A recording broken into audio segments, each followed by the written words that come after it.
Hola, ¿qué tal? ¿Cómo están? Un gusto saludarlos. Bienvenidos a una nueva edición de Encuentro Central aquí en la pantalla de la televisión pública de Uruguay por tercer año consecutivo.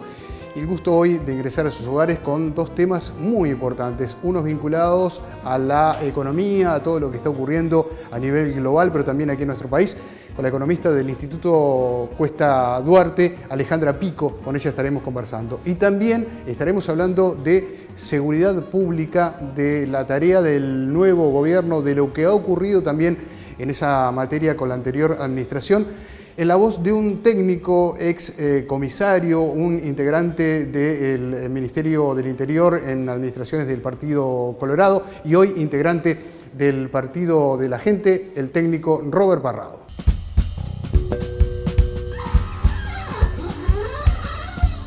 Gran gusto, como anunciábamos en la presentación, de recibir esta noche aquí en Encuentro Central a Robert Parrado. ¿Cómo estás, Robert? Bienvenido. Muchas gracias. Un gusto compartir este ratito contigo. Gracias por acompañarnos porque el tema que nos convoca hoy es un tema bien interesante. Estamos hablando de la seguridad, de la inseguridad, de los planes de esta nueva administración en esa materia y por qué no también repasar lo que ha ocurrido hasta hace no muchos días atrás. Así que bueno, ¿cuáles a tu entender son los temas claves a tratar en materia de seguridad en un país? Y no estamos hablando solamente de Uruguay, porque sé de tu experiencia a nivel internacional también, así que me gustaría comenzar por ahí. Mirá, yo creo que hay claves, ¿no? Uno tiene que pensar en el sistema carcelario, sin duda. Tienes que pensar en términos de educación, o sea, todo el tema valores en sociedad hay que incorporarlo. Eso te remite directamente al tema convivencia. Después está todo aquello que impacta en la realidad de nuestros habitantes, nuestros ciudadanos a nivel país. Desde dónde están insertos, en las condiciones que están, cómo tienen como norte menos posibilidades que otros según el lugar donde les tocó nacer o vivir. Todo eso converge en situaciones que empiezan a ser complejas después para la media. Pero lo que falta a veces en materia de seguridad pública es el compromiso de todos. O sea, que cada uno de nosotros se dé cuenta hasta dónde llega y en qué lugar puede estar hoy o mañana en esa situación. Ejemplo, el tema de las adicciones, que es un tema que habitualmente lo vemos como ese pastabacero, uno lo escucha a veces cuando va a las charlas y te dicen, hay que pegarles un tiro en el pecho. Esa persona es hija de alguien, hermano, sobrino, tiene hijos, tuvo una vida complicada. No justificás el hecho criminal que puede cometer por esa adicción, pero detrás hay una familia. Yo tengo la experiencia de un pariente, un día lo visité en su casa y tenía todo enrejado, rollos de esos alambres con púas. Le digo, pa, está bravo el barrio. La primera respuesta. Me dice, no, pasá. Cuando paso me encuentro que tenía rejas en cada uno de los ambientes. O sea, de la cocina al comedor, del dormitorio al comedor, el fondo, el frente, ventanas. Tenía un familiar que estaba consumiendo y hoy por hoy está en la cárcel. Esa familia es una familia que vos te tenés que sacar el sombrero de lo que trabajó, de lo que se preocupó en la vida por salir adelante.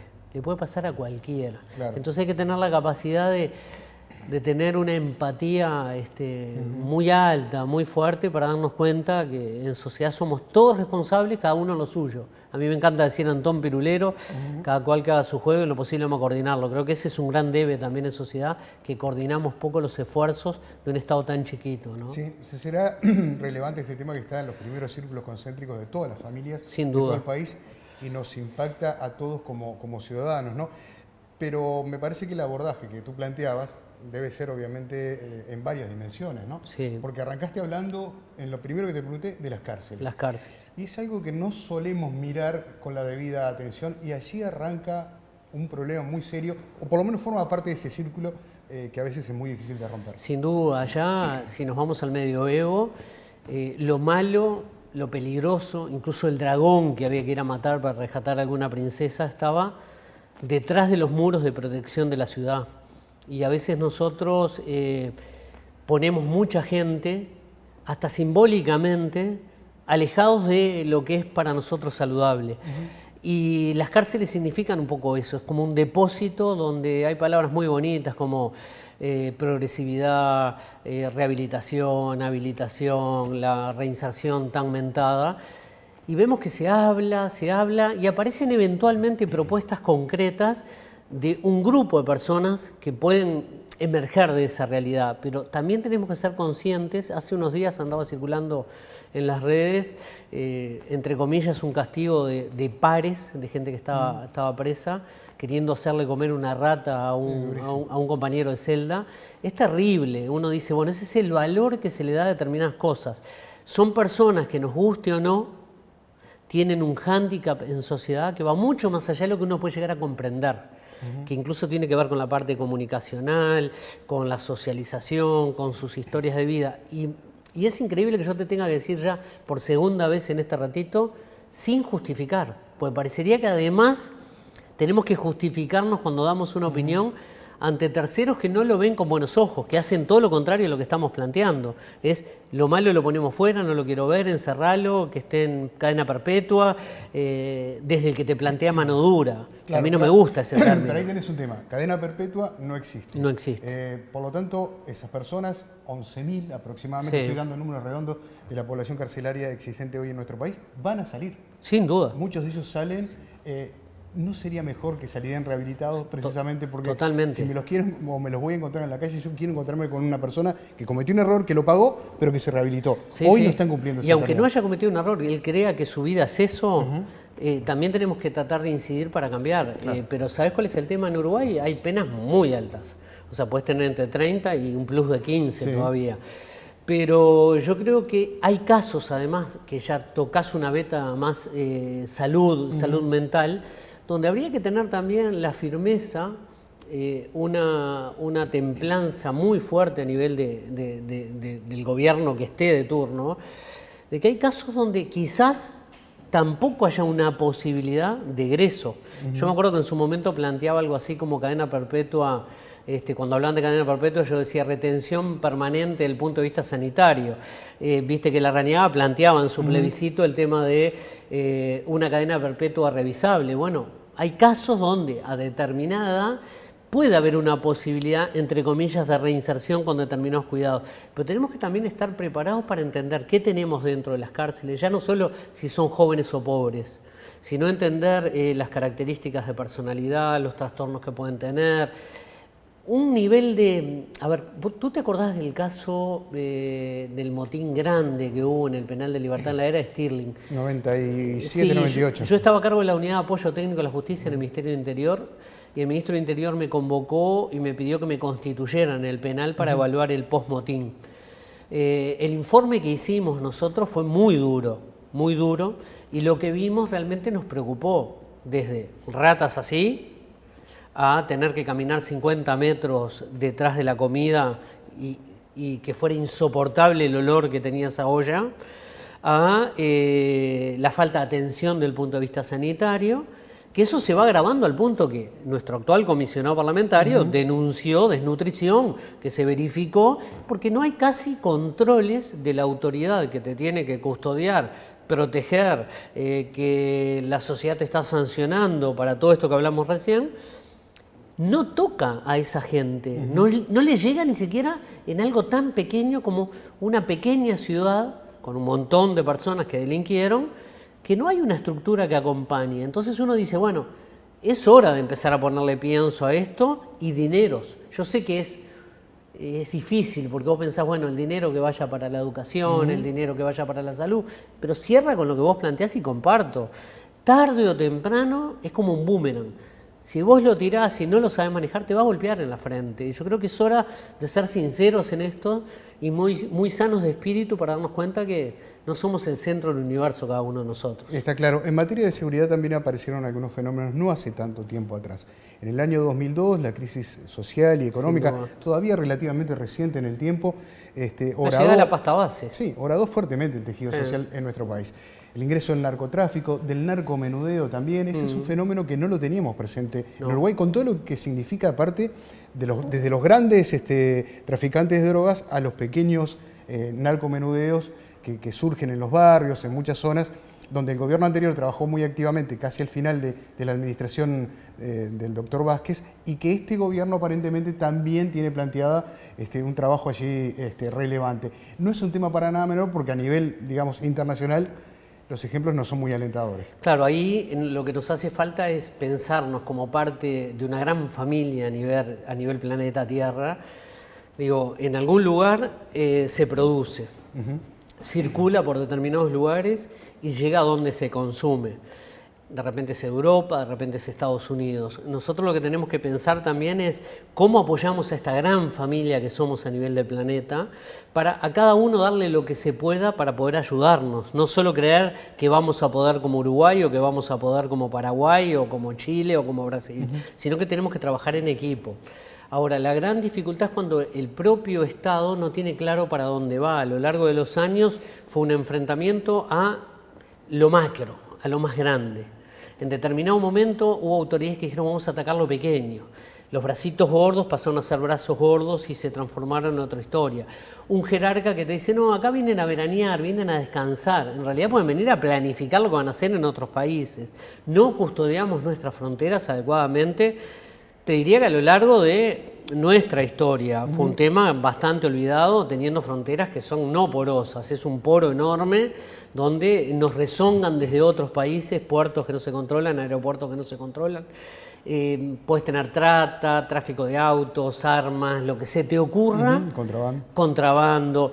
Y vos decís, bueno, ¿cómo lo tengo que atacar? Tiene que haber un plan. A mí me has escuchado mil veces decir que hace falta un plan integral en materia de seguridad pública, que toca la salud pública, que toca la Junta Nacional de Drogas, que toca todo lo que tiene que ver con la delincuencia juvenil, todo lo que tiene que ver con esto que te planteaba de delitos, de esos que nos cuesta apreciar, como puede ser la trata. La trata es un fenómeno donde se apoya mucho a la víctima, pero no entendemos todo el manejo que hay atrás, y a veces la propia víctima se transforma en delincuente cuando pasa por el aeropuerto con un documento falso y no tiene ni siquiera cómo probar cuál fue la ruta que pretendían sacarla del país, y el delito se comete, yo qué sé, en España.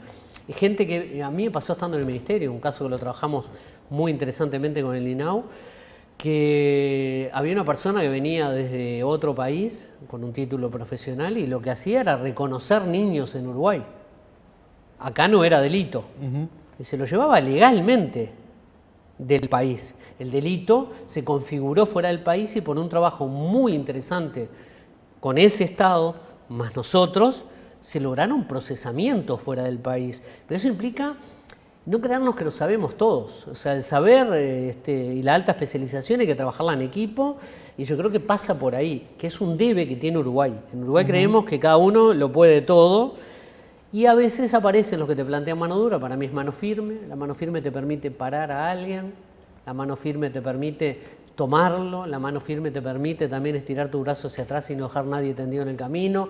Hay mucho por hacer, pero en seguridad pública no es solo la policía. Quien crea que es solamente la policía tiene un problema. El MIDES tiene un rol trascendente, el INAU, hoy por hoy el INISA. O sea, hay propuestas que hay que compartirlas con corazón abierto, porque hoy o mañana uno puede estar en esa historia, y creo que hay que ser humilde de espíritu para poder encararlo. Claro, el tema del narcotráfico daría para hacer un programa exclusivamente solo hablando de esto, pero es un fenómeno que además ha traído mucha violencia. Los casos de sicariato eran desconocidos en Uruguay, sin embargo ha habido más de uno, con lo que, digamos, este fenómeno ha llevado a una espiral de violencia muy complejo. Más allá del tema vinculado a lo sanitario, que no es para nada menor, y ahí volvemos al tema de las adicciones. Claro, pero en la parte que vos hablas de los sicarios, lo que hay que lograr es generar dispositivos institucionales que te permitan abordar determinados fenómenos.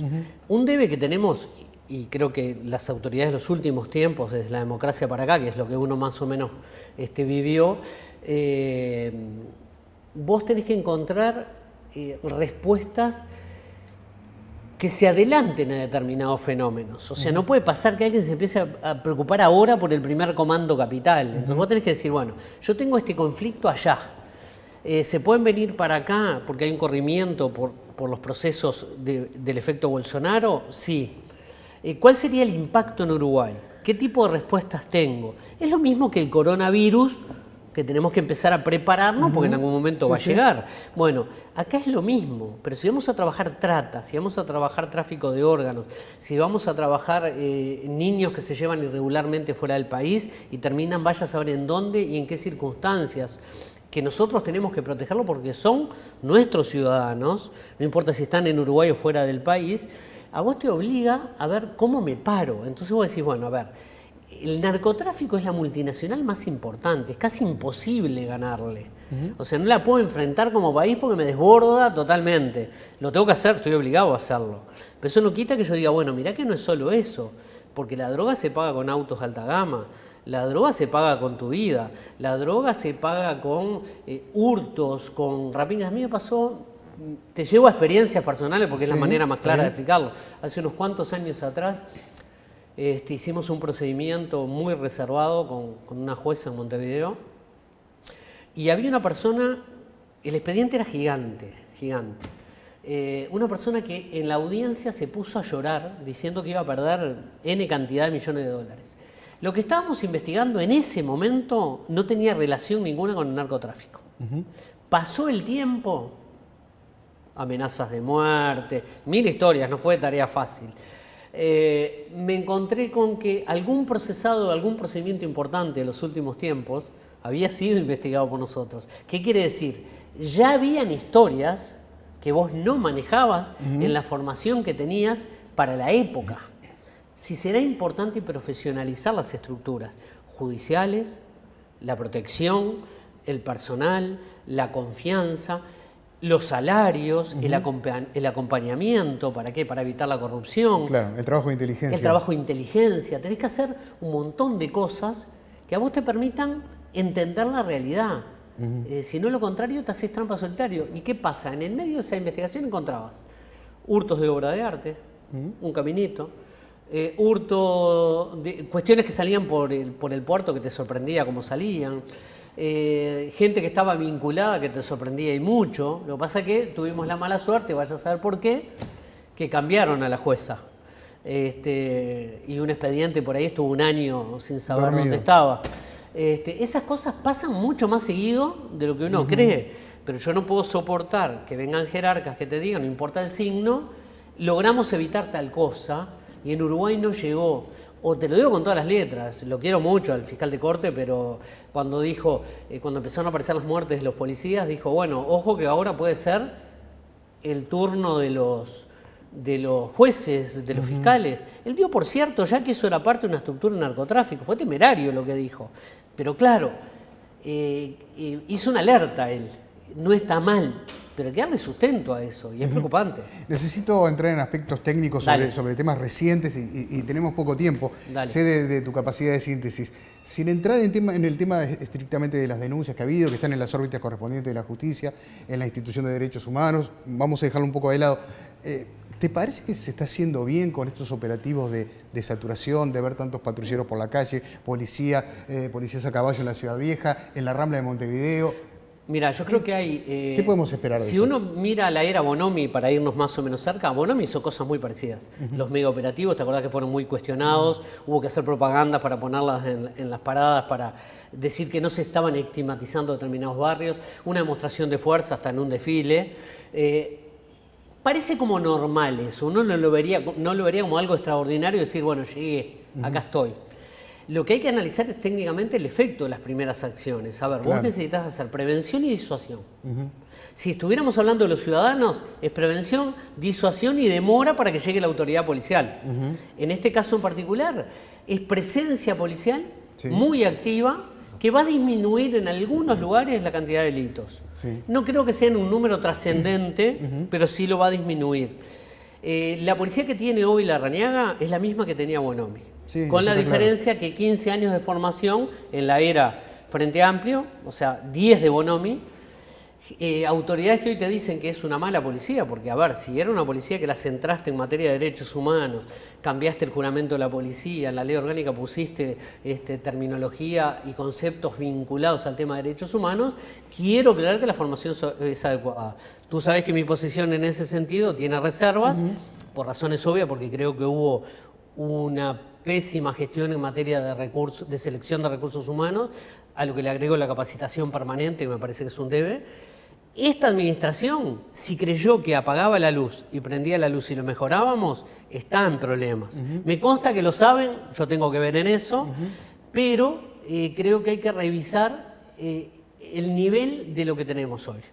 Cuando digo nivel es el personal, no quiere decir que sea bueno o malo, sino la capacidad de gestionar determinados conflictos. Te planteo, a ver, dos palabritas. Dale. Mensaje, la forma del mensaje y el ejercicio de la autoridad. Sí. Te pongo ejemplos. Me parece que lo que dijo el jefe de policía de San José en su mensaje sobre un episodio fue equivocado. Sí, se desajustó. Comunicacionalmente lo dijo en forma inadecuada. Y el ejercicio de la autoridad, ese es el otro tema también que me parece relevante, porque la autoridad no se gana ni se impone golpeando gente, pasándole por arriba, tratándola mal. El ejercicio de la autoridad muchas veces es silencioso, es con una palabra, no digo suave, pero correcta. Cada cual en su tarea. Yo estoy de acuerdo, sí. Hay gente que entiende que la autoridad es marcar la cancha, como se dice habitualmente. Lo que precisamos nosotros es alguien que, con su sola presencia, se sepa que ahí la autoridad está representada. El ejemplo más tonto en este sentido es el símbolo del pare, ceda el paso o el rojo de frente. Vos sabés que tenés que cumplir con una norma. Claro. El policía parado tiene que representar la autoridad. Ojo que hay una diferencia muy importante, que es representa la autoridad del Estado. Sí, sí. O sea, si vos atacás a un policía, estás atacando al Estado de Derecho. Es comprensible. Sin duda. Entonces vos precisas que el policía tenga el mensaje justo. Y eso hay que prepararlo en materia de relaciones públicas, con un criterio comunicacional. Habría que ver si no hay que tener un vocero. Modelo Oxandabarat en la Suprema Corte. Claro. Quizás haya que coachear un poquito a algún que otro jerarca. No todos están acostumbrados a manejarse con los medios, pero eso también es un aprendizaje. En su momento el Ministerio, en el gobierno del Frente Amplio, fue hasta la era de Daisy Tourné, habla solo el Ministerio. Sí, sí. En la era de Daisy Tourné, Bernal, que hablen y si se equivocan, el jerarca sabe lo que tiene que hacer. O sea, habían modelos de trabajo distintos. Creo que hay que darle una lógica mucho más profesional. Robert, te agradezco muchísimo tu participación por la invitación. Noche, y ha sido un gran gusto. No descartes que volvamos a encontrarnos Así más será. adelante. El tema será un placer. Seguramente lo merite. Una breve pausa. Ya venimos más con Encuentro Central, aquí en la pantalla de la televisión pública de Uruguay.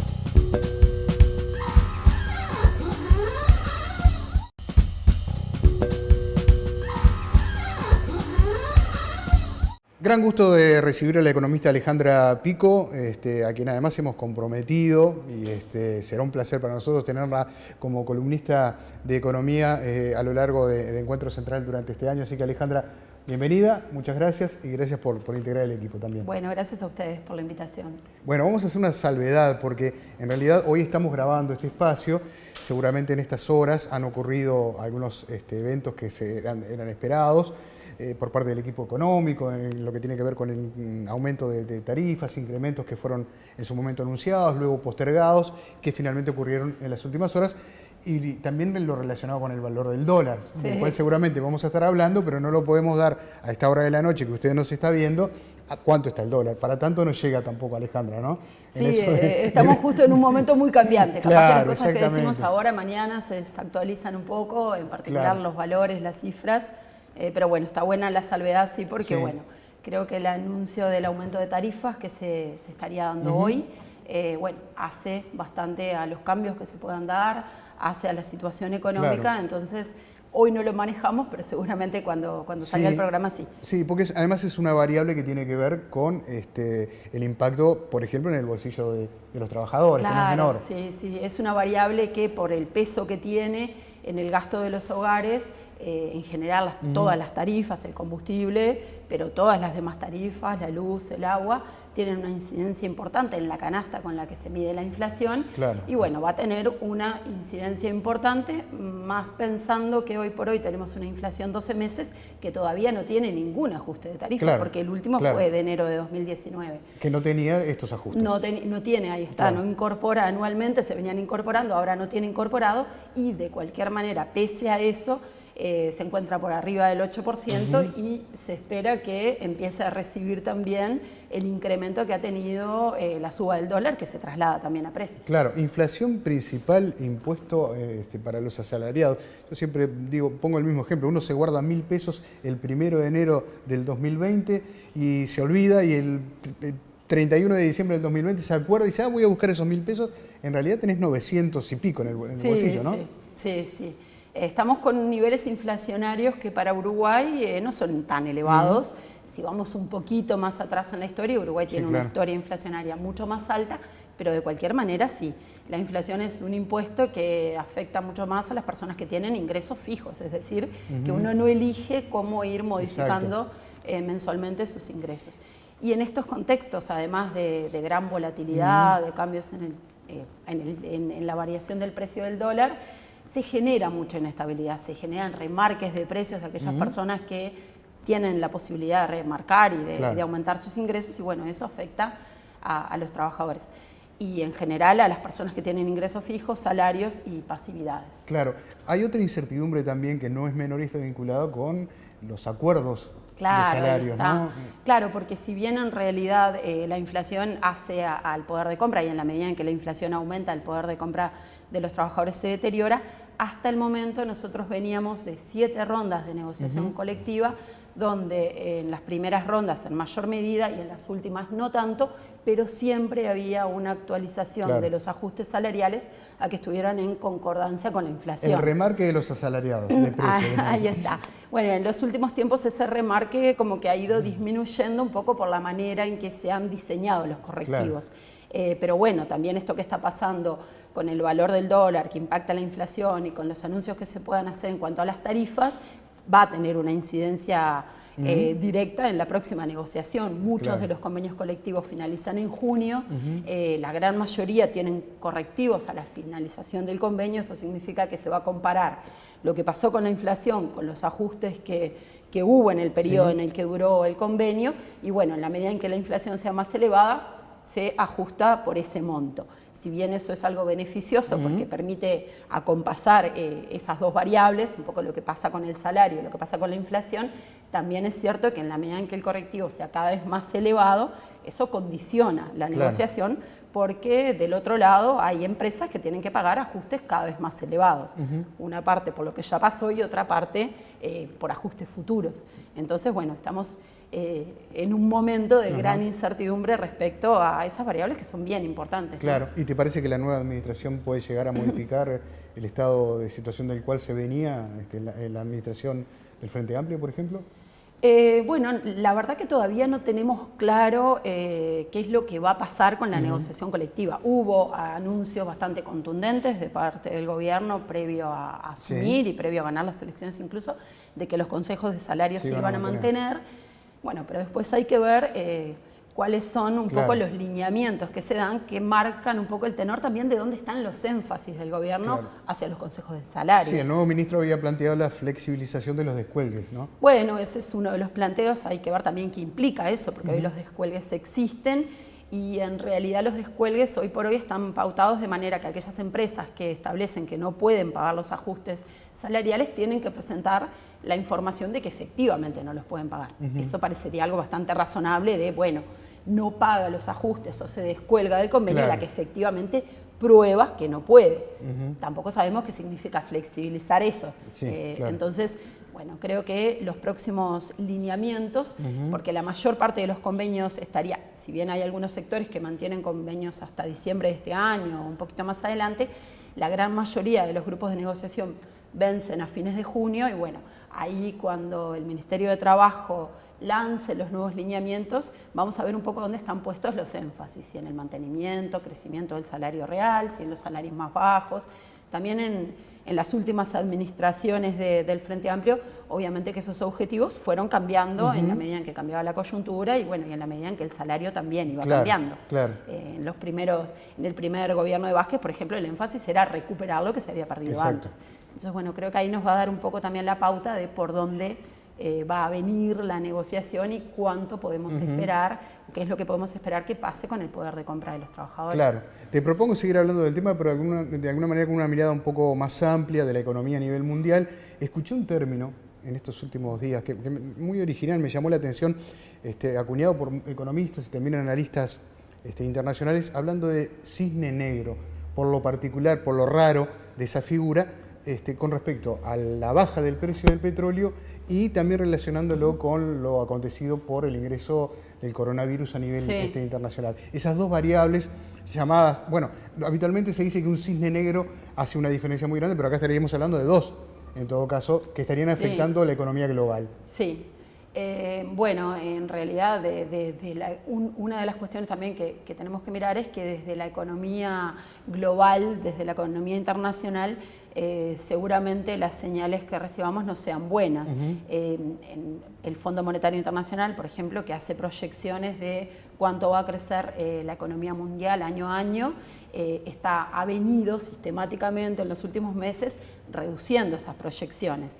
Para 2019, porque en verdad no todos los países, Uruguay por ejemplo no cerró los datos de crecimiento de 2019, se está proyectando un crecimiento que es de los más bajos desde la crisis financiera de 2008-2009, y eso que todavía hay el impacto de ese pánico que ha generado el coronavirus y que ha afectado una cantidad de industrias y la economía de una cantidad de países todavía no se veía.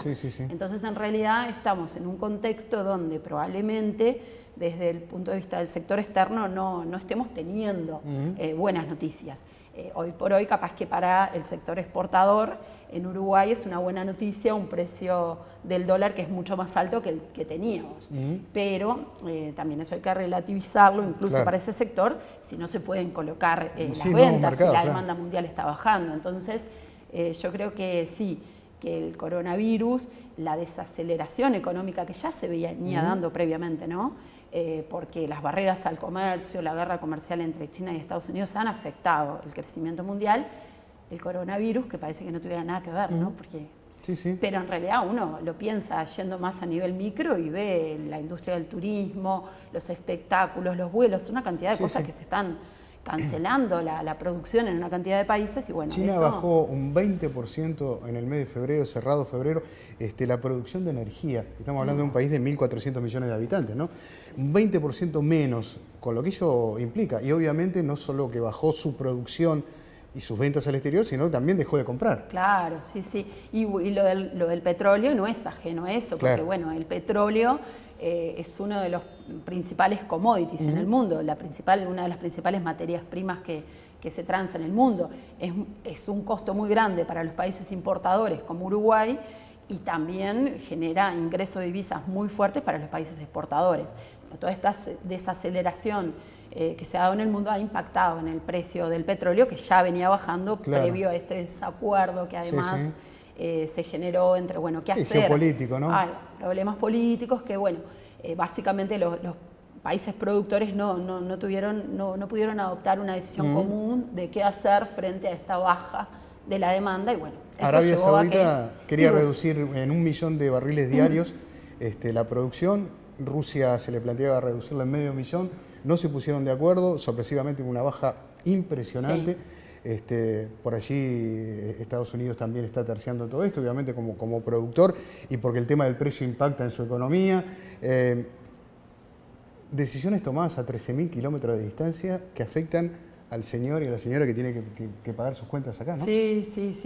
Sí, creo que hay como que, por ejemplo, nos afectan, lo que vemos acá rápidamente fue la suba del dólar. La suba del dólar, atrás lo que tiene es todo esto, ¿sí? Los inversores se mueven de vuelta al dólar, que lo ven como un seguro de valor donde guardar sus capitales en otros momentos en que otros sectores están cayendo los precios. Al menos acá en la región, porque en otros lados se van al oro, al franco suizo, al yen. Sí, ¿no? Pero creo que en términos generales, porque en la mayoría de los países las monedas respectivas perdieron su valor frente al dólar. Creo que de cualquier manera el dólar sigue siendo un resguardo de valor internacional. En una economía la nuestra, perdóname Alejandra, que no está tan dolarizada.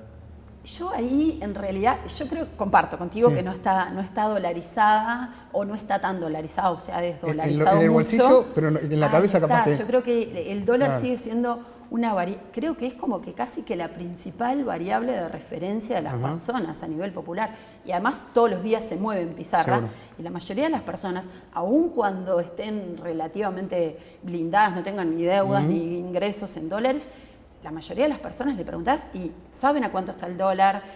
Tenemos una economía que no está tan dolarizada, pero si uno piensa en transacciones medio grandes, una Sí, casa, claro. hasta un auto, no se Sí, le sí, puede sí. ni ocurrir cuánto vale en pesos, ¿no?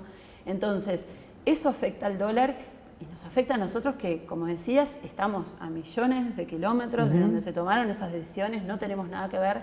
Y yo creo que ahí hay dos cosas. Por un lado, las personas pueden hacer algunas cosas que las protejan un poquito más, por ejemplo, no endeudarse en dólares, en particular si ganan en pesos. Y por el otro lado hay otras cosas que, bueno, si suben los precios porque sube el dólar y porque remarcan y porque además hay insumos que están en dólares y una cantidad de cosas que no podemos controlar, ahí lo que tenemos que esperar es que la política económica nos proteja, que hayan decisiones de justamente los tomadores de decisiones de política, que bueno, que nos protejan, que por ejemplo, no sé, en este caso prioricen, hoy hablábamos de la suba de tarifas. Sí, Yo personalmente pienso que capaz que no es el mejor contexto para una suba de tarifas porque ya tenemos varias presiones sobre la inflación. Pero bueno, eso depende de los hacedores de la política económica. Sí. ¿Crees que el Banco Central intervino bien? ¿Crees que hay, digamos, como dos variables acá? Una, la que le llegó de alguna manera a modo de evaluación, por decirlo, que se entienda rápidamente, y la otra que es el impacto externo sobre el cual no puedes escapar. Sí, yo creo que acá en Uruguay el dólar tuvo como dos movimientos. Uno muy claro que se dio en esta semana, que fue totalmente importado y que no pasó solamente en Uruguay. Eso vinculado a ese lunes negro de la caída de las principales bolsas de valores. Pero creo que hubo un efecto previo de una suba que empezó a tener el dólar, que vino vinculada más que nada al anuncio de una cantidad de miembros del gabinete. Arbeleche decía, por ejemplo, que uno de los temas de Uruguay de su competitividad era el atraso cambiario. Esos anuncios que hacen esperar a la gente que el dólar suba y aumenta la compra de divisas, ya habían generado un pequeño aumento.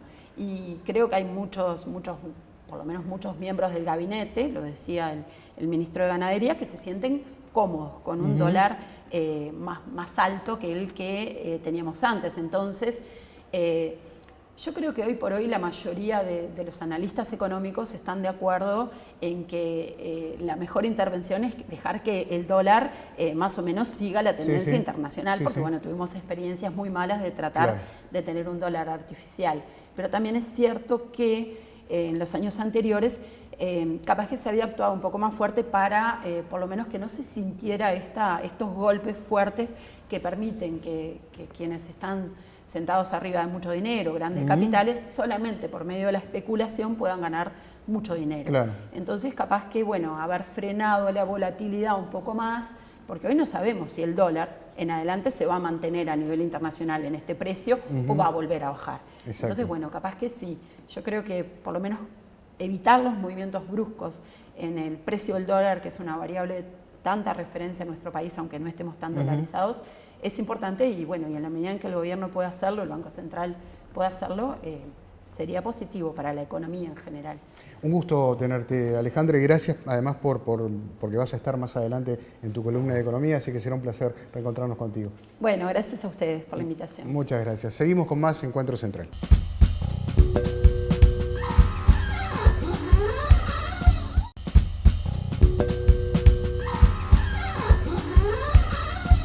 Cada año, millones de mujeres y hombres se incorporan al mercado laboral en todo el mundo, pero a menudo carecen de las competencias que las empresas buscan.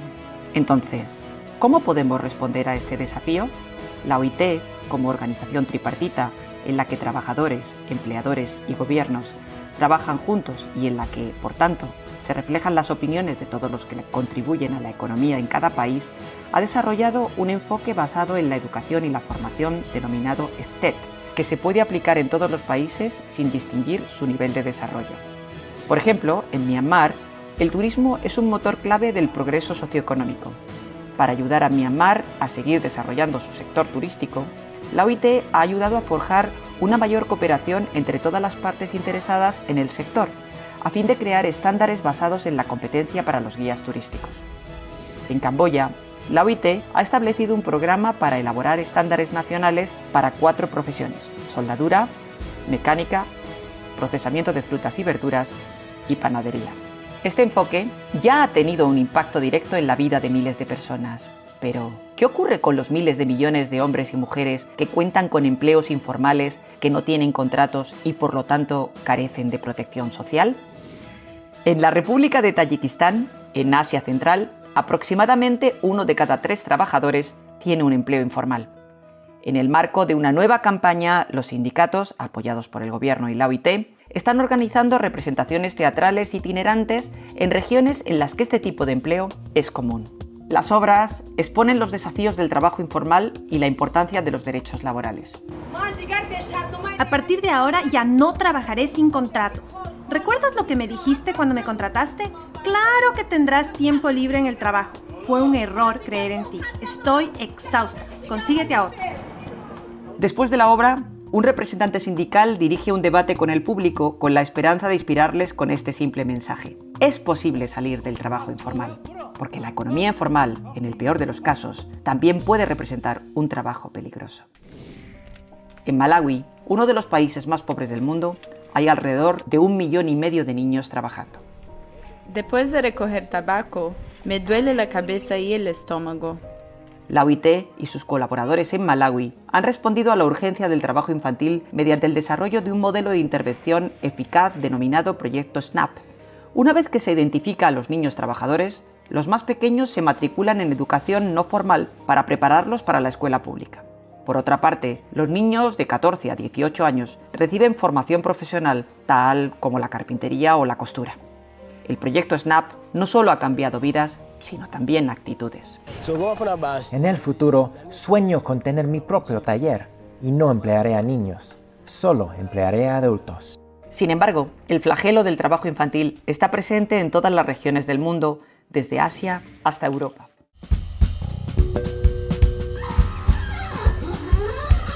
Bueno, veíamos allí un repaso de algunos de los objetivos de la Organización Internacional del Trabajo para este año a través de esta agencia tripartita de Naciones Unidas. Seguramente usted se debe estar preguntando qué va a ser del futuro, qué va a ser de su empleo, cuáles son los trabajos que nos están aguardando allí, a la vuelta de la esquina. El Banco Interamericano de Desarrollo ha planteado una lista de los 7 empleos del futuro.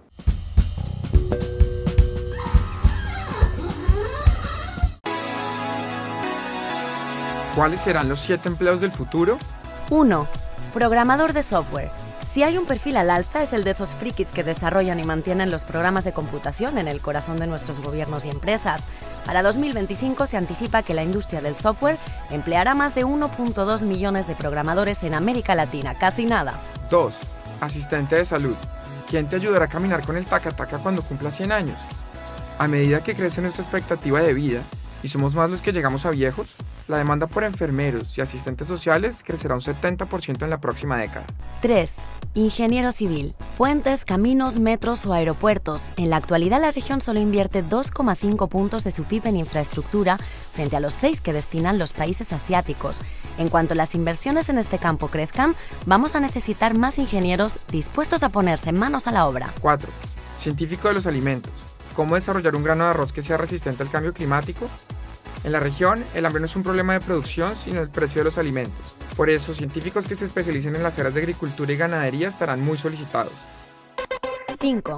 Ingeniero biomédico. Si te apasiona la medicina, estás de suerte. El campo de la ingeniería biomédica, que investiga desde el desarrollo de órganos artificiales a una cura para el Parkinson, crecerá un 72% para 2018. ¿Serás tú quien descubra la vacuna para el ébola o el SIDA? 6. Analista estadístico. Desde proyecciones en ventas a estadísticas de sus redes sociales, las empresas producen miles de datos que no saben interpretar. El jefe de economía de Google, Hal Varian, dice que el trabajo del analista estadístico será clave para la supervivencia de las empresas dentro de 10 años. 7. Especialista en seguridad cibernética. Snowden y Assange acaparan los titulares, pero cada vez son más los hackers que roban bases de datos o las identidades de otras personas. Se estima que la región necesita cerca de 50.000 especialistas para protegernos de ataques en el mundo virtual. Ah, y no pienses que este es un ranking por nivel de demanda. Es muy probable que las empresas se peleen por ti con cualquiera de estos perfiles. Y de paso, inventarás el futuro.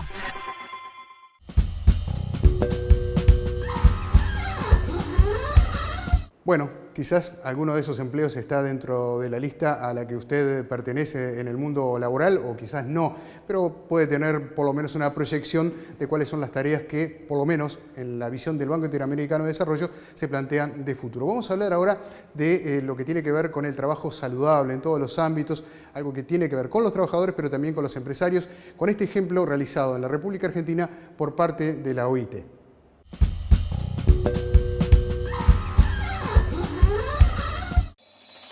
Hablemos de trabajo seguro y saludable.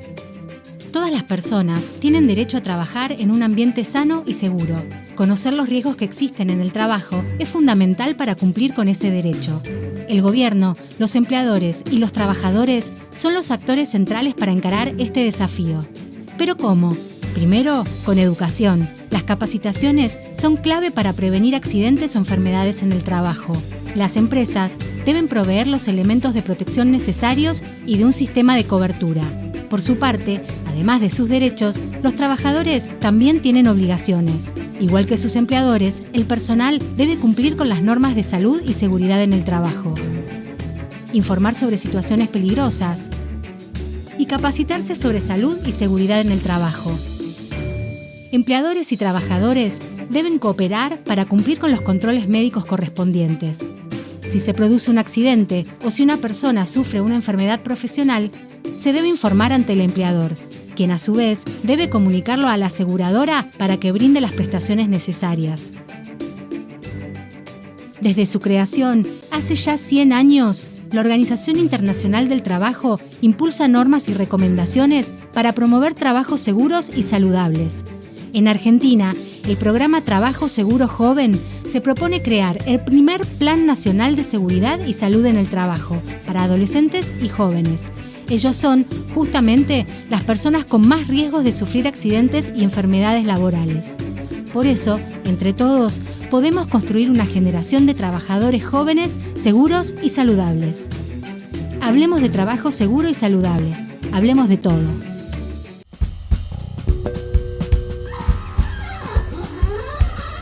Un breve repaso entonces de esta manera a las noticias que tienen que ver con el mundo del empleo, la incorporación de trabajadores y trabajadoras al mercado laboral. Llegamos al final de este encuentro central. El agradecimiento, como siempre, por habernos permitido ingresar a sus hogares por tercer año consecutivo a través de la pantalla de la televisión pública de Uruguay.